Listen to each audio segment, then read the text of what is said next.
मित्रांनो, समोर आहे मारुती सुझुकी बलेनो झेटा वेरियंट आहे आणि गाडी जर पाहिली तर ती असणार आहे सीएनजी फ्यूल ऑप्शन मध्ये। गाडीची जर किंमत पाहिली तर जवळपास 9.5 लाख रुपये ऑन रोड या गाडीची किंमत आहे बरं का। बट ह्या गाडीचं वैशिष्ट्य म्हणजे काय माहिती का, तर ह्या गाडीमध्ये तुम्हाला ओव्हरऑल जे स्पेस मॅनेजमेंट आहे ते चांगलं इथे कंपनीने ऑफर केलेलं आहे। तुम्ही पाहू शकता रिअर साईडला सुद्धा चांगला स्पेस आहे, रिअर एसी वेंट तुम्हाला मिळून जातो।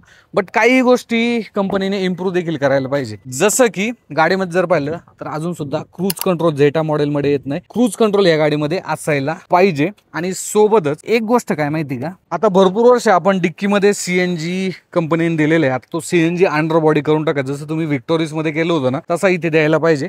आणि प्लस सीएनजी टँकची जी कॅपॅसिटी ना ती वाढवून टाका, कारण की इथे जर पाहिलं 55 लिटर वॉटर कॅपॅसिटीज कंपनीने जे आहे ते ऑफर केलेली आहे। त्यामुळे एकदा जर तुम्ही फुल टँक केला ना तर भरपूर ओनर असं सांगतात की 180 ते 200 किलोमीटर जे आहे ते ही गाडी जाते। त्यामुळे जेव्हा तुम्ही लॉंग रूटला जाता त्यावेळेस फिरण्यासाठी वगैरे कुठे कोकणात गेले तर तिकडे भली मोठी रांग असते आणि तिथे जर पाहिलं तर मग तुम्हाला तासन तास थांबावं लागतं आणि तुमचा नंबर आला की सीएनजी संपून जातो। असं कोणासोबत घडलेलं आहे ते मला सांगा। आणि ह्या गाडीचं एक खास ऍडव्हान्टेजेस म्हणजे ह्या गाडीचं 4 सिलेंडर नॅचरल ऍस्पिरेटेड पेट्रोल इंजिन, कारण की मोस्टली आता हॅचबॅक जर पाहिलं 3 सिलेंडर वरती जात आहे, बट स्टील अजून सुद्धा बलेनो मध्ये तुम्हाला 4 सिलेंडर जे पेट्रोल इंजिन आहे ते दिलं जातं। सो या गाडीबद्दल तुमच्या काय आठवणी आहे मला कमेंट मध्ये सांगायला विसरू नका। फुल व्हिडिओ पहा आपल्या YouTube channel Marathi car news वरती। धन्यवाद।